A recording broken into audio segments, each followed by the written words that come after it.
Hello everyone, this is Deltrox, and today I am going to be talking about champion points, or CP. So champion points in ESO basically are what happen after you hit max level. So once you hit level 50 and you start gaining experience points, instead of going to level 51, you will start increasing your champion level. And this system works very similar to the Diablo Paragon system, if you're familiar with that. These are points that basically give you passive effects, and they affect all of your characters, even those who are not max level, uh, and they are account wide. So if I earn 5 champion points on one character and then log on to a different character, that character will also have those same champion points. Champion points currently have a limit of 810. This limit seems to be increasing by 30 every patch. And so, champion points, they have a menu if it opens. Did my game just crash? Ah, okay. There we go. It's because I had the UI hidden. Okay, so there are 3 different trees. There is the red tree, or the warrior, which gives you health, and its points go off of general tankiness and damage resistance. There's the green tree, which is the thief, which is where a lot of your sustain comes from, and this gives you stamina as you level it up. And then the blue tree, or the mage, which is where a lot of your damage comes from. And this increases magicka as you level it up. So you probably noticed me just saying that it increases a stat as you put in points. And so this is something that happens for your first 100 points in each tree. So for the first 100 points in the red tree, I will get 0.2% max health. Same with stamina in the green tree and magicka in the blue tree. This means that once you hit CP 300, your stats won't get any higher. Like your max health, stamina, and magicka pool won't get any higher because it caps out at a 20% bonus for each one of these trees. And so CP also has these passives. So these are passives at breakpoint 10, 30, 75, and 120.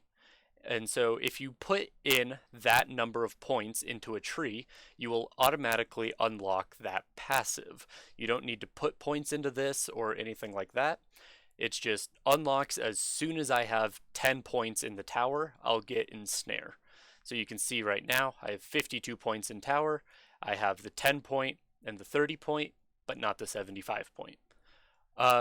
It's kind of interesting because it's like the earlier passives tend to be stronger than the later passives, and this kind of goes with an entire theme across champion points, which is diminishing returns.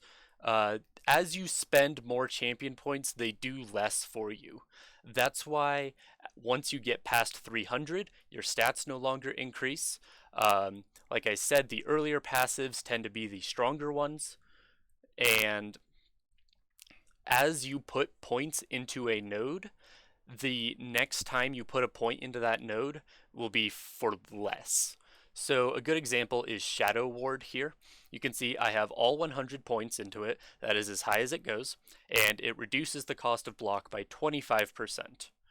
Now, if I had 81 points in here, it would reduce the cost of block by 24%, which means that those 19 points only get me 1% of block cost reduction. And so this is the reason why adding 30 CP every patch isn't that big of a problem. What is a problem is that there are so many nodes, and so when that 30 champion points get added, they tend to go into lower nodes, and you don't have a lot of incentive to put a lot of points into one node unless you really need that stat, like tanks need block cost reduction. And so that's where a lot of the power creep has been coming from, but eventually that will level out and people will be forced to put points into nodes that they already have a lot of points in. Um, Another important thing to note is that items have a maximum level of CP 160. So even though I'm champion level 763, I wear CP 160 armor, and that's as good as it gets. Everything that drops for me drops CP 160. Similarly, consumables, poisons have max CP 150, and potions have max CP 150. And then food is a little bit different depending on the type of food. Um, Most food like will scale from one level to another, and so this scales from 150 to 160. And so that means that if I'm in that range of levels, this food is going to give me the most stats. But then you have food like Orzorgas and Witch Mothers that have a level 1 or a scaling level, which means that pretty much no matter what level you are, this is going to give you the same bonus. And so it'll always give you 3192 Magicka, 3511 health, and 319 Magicka recovery.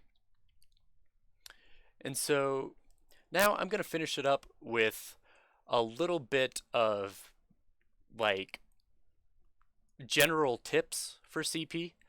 So the first one is going to be jump points. So you can see that I have 61 points into Ironclad here, which seems like a really strange number. Like, why did I pick 61 and not like 60 or 65? But that's because CP always rounds down. So if you see, it's 21.18% damage reduction from direct damage attacks. In actuality, this gives me 21% reduced damage. So that means if I put another point in here, it's still 21% and nothing functionally changes. And so we call these points where you jump from one whole number to the next whole number jump points. So if I put 60 points in Ironclad, I'll be at like 20.8%, and so I'll only have 20% reduction instead of 21.18. And so that's why you see these weird numbers in champion points all over the place. So this is one that I'm currently leveling. That's why it kind of it's in the middle. Because usually being in the middle is bad because you're wasting champion points. And then at the end, you can put your points into something like light armor focus or spell shield, because these give you flat numbers, which means that no matter how many points you have in there won't be any rounding. So if I had 1 point in here, it would give me 105 spell resistance, and the next point would give me another 103 or whatever the diminished return is. And I don't have to worry about any weird rounding errors or jump points. And different champion point nodes have different strengths based on what you're doing. So, for example, a really common one is in Ethereal Archive, there is no physical damage. Everything in there is elemental damage. And so, when you run Ethereal Archive, you're going to want to take your points out of Hardy and put them into Elemental Defender. It's important to note that tanks still take light and heavy attacks from the mobs that they taunt, and so I'm fairly certain that's physical damage, and so tanks will always need at least some hardy. And then on a similar spectrum in Sanctum Ophidia, everything in there is physical damage. There's nothing in there that's elemental damage. Everything's either poison, disease, or physical. And so keep that in mind. Mainly with these three and Ironclad are the big ones to think about, because Ironclad is direct damage, and so there's Hellraw has a lot of direct damage, and then Thick Skinned, while like Halls of Fabrication has a lot of damage over time. And so you're going to want more points in Thick Skinned than something like Ironclad. All right, well, that's about all I have for CP today. I hope you all learned something, and hopefully I didn't get anything wrong. Oh, wow, I totally forgot. Item sets. Item sets are affected by CP. So you see Veladreth here does 13,000 damage. if I go into my champion points and go to Mighty here, which increases my poison damage by 10%, and I take out all my points from Mighty, and now I check Veladreth, it only does 12,000 damage. So that's a full 1,000 damage that I got from my champion points. And so this works on monster sets, and if you're wearing any proc sets, it'll affect that too. It also obviously affects your skills and your enchants and things like that. Alright, now I think I got everything. I hope you all enjoyed this, and I hope I got everything right, and I hope you all have a good day. Bye.